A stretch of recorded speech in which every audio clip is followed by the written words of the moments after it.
This is Winnie. Say hi.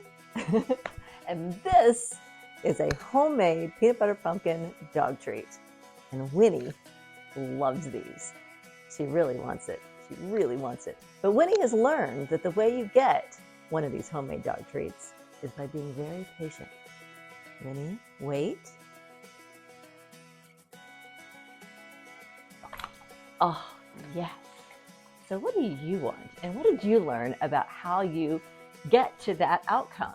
I'm Mindy Audlin. Welcome to Chapter 2 of our What If It All Goes Right book club. In Chapter 2, we're going to talk about the creative cycle and how to tap into the power of those two powerful words, what if. But before we do, it's time to check in. We kicked things off last week with a challenge to shift your focus and lift your vision to the things that you want to create in your life. So shout out and congratulations to Robin Hackett, a member of our WhatIfUP community, who took on the challenge and won a $25 gift certificate to our swag shop. So happy shopping to you, Robin. And there'll be another challenge this week inside of our community. So if you're not a member of the WhatIfUP club yet, now is your opportunity to get there. Go to whatifup.org so you can join us. What do you see when you think of your best case scenario? So pop a note in the comments below and let us know for this week's check-in. And while you're there, remember to subscribe and like and share this with your friends. I would love to have them join us each week as we take on a new chapter of the book, What If It All Goes Right? It happens all the time. You see something that you want, and now how do you get there? What do you do? Well, if you're like most people, you do what you've always done.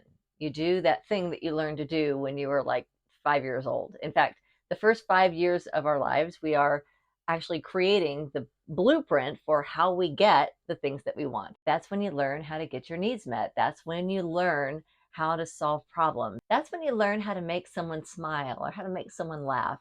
That's when you learn how to love and be loved. That's because in those first 5 critical years of your life, you were building your neural network.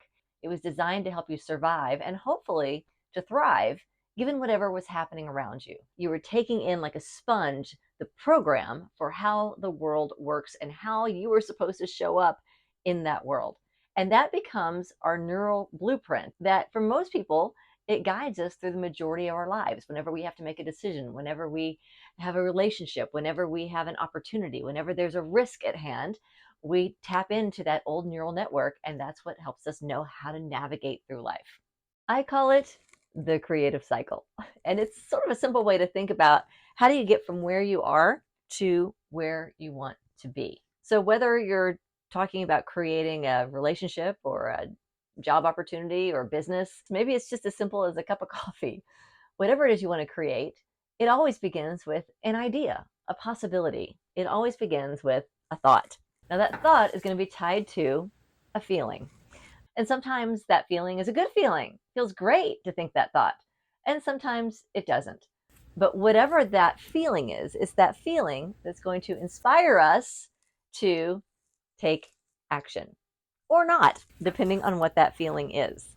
So from that action, by taking those actions, or sometimes it's by inaction, that's what creates our reality, that place where we are right here and now. And that reality is what we look at to say, oh, I love this about my reality. I want more of it.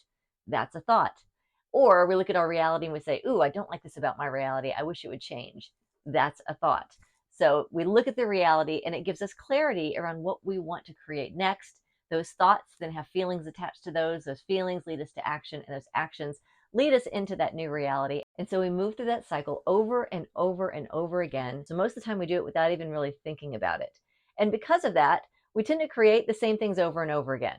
So if you find yourself stuck in that same relationship, maybe a different face, but it's the same relationship, or maybe the same job, it may look different, but it all ends up with the same complaints, the same things that don't work, the same way people treat you.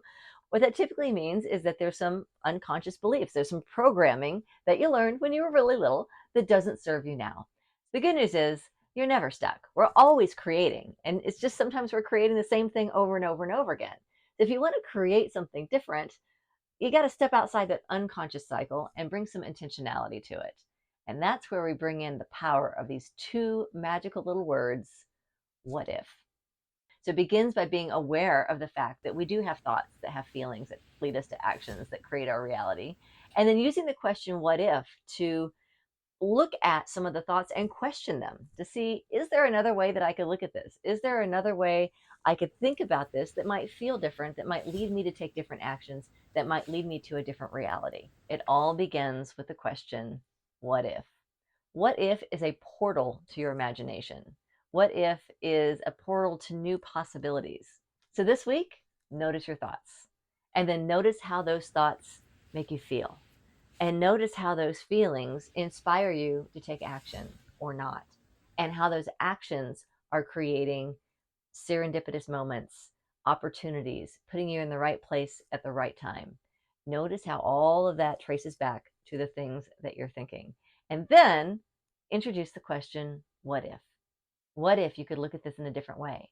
What if there's a way to do this that's fun, that's easy? What if you really get the hang of it? What if you get masterful at identifying your thoughts, shedding some light on them, and tweaking them and adjusting them so that you're moving outside of that old programming and stepping into a new way of being, stepping into a new reality, stepping into the things that you really want in your life? So dive in deep. Let's go into chapter 2. If you don't have the book, you can find it for free in our WhatIfUP community. What if? It's as simple as that. What if it all goes right? Okay.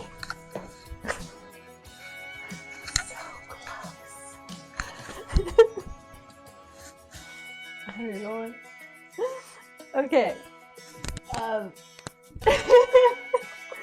This is my dog, Winnie.